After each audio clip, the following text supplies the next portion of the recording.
वहाँ पे वो मफरूर है। इससे कबल वो 10 से 12 दफ़ा बंद हो चुका है और 4 दफ़ा वो ATC केसेस में बंद हुआ है। ये वीडियो देखने के बाद मेरे जहन में 3 सवाल आए और इन सवालात के जवाब मुझे नहीं मिल रहे। अगर आपको मिल रहे तो मुझे ज़रूर समझाना कि ये शख्स, इसने सराफा बाज़ार में डकैती की है, पुलिस ने बड़ी मेहनत की है, बड़ी कोशिश की है, इन्वेस्टिगेशन के बाद, कोशिशों के बाद इसको पकड़ा है चमन से। कहाँ से पकड़ा है? चमन से। अब इतनी मेहनत की है पुलिस ने, अब इस बंदे को पकड़ लिया गया है। अब इसके साथ क्या होगा वो मैं आगे चलकर आपको बताता हूँ, लेकिन पहले आप ये सोचें कि इसने 16 दफ़ा जेल काटी है, 12 दफ़ा ये डकैती के मामले में गया है और 4 दफ़ा ये दहशतगर्दी के मुकदमे में जेल गया है। 16 दफ़ा जेल से होकर आया है। तो इसीलिए तो ये दिलेरी से डकैती मारने गया था कि अब ये फिर आ जाएगा बाहर। इसको चमन से पकड़ के पुलिस वाले लेकर आए हैं, इतनी मेहनत की है, तो अभी ये 2-3 महीनों के बाद, 6 महीनों के बाद फिर ये वापसी बाहर आ जाएगा और ये फिर किसी को लूटेगा। तो ये हमारे कैसा निज़ाम है, कैसा अदालती निज़ाम है? इसका कसूरवार कौन है कि 16 दफ़ा डकैती मारने के बाद भी बंदा बाहर आ रहा है और 17वीं दफ़ा जो है ना उसने डकैती मारी है?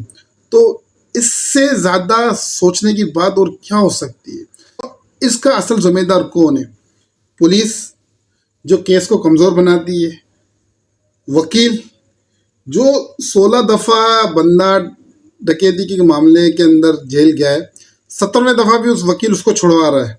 वो वकील जो अपने पैसों के लिए उसका केस लड़ रहा है, या वो जज जो इससे रिलीज़ कर रहे हैं। अब जज के पास तो बात जो जाती है, जिस तरीके से केस जाता है, तो जज तो उस पर फैसला देता है। यानी कि अगर केस शुरू में ही कमज़ोर कर दिया गया तो वो उस हिसाब से फैसला जज सुनाएगा। तो फिर इसका जिम्मेदार कौन है?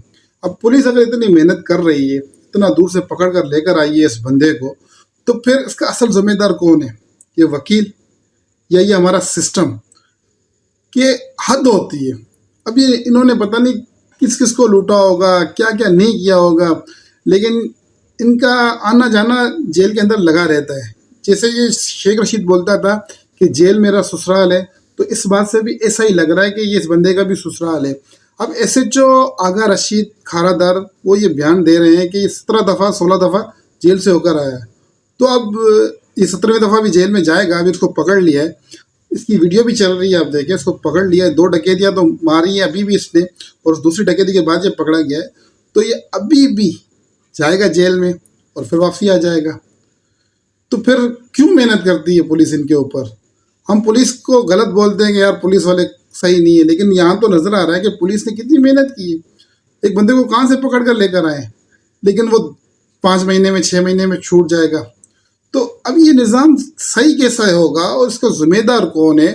अजीब तमाशा है इस मुल्क के अंदर। ना कानून नाम की कोई चीज़ है, ना उस पर कोई अमल दरामद है, एक मजाक ही बना हुआ है। बस अल्लाह ही रहम करे इस मुल्क का।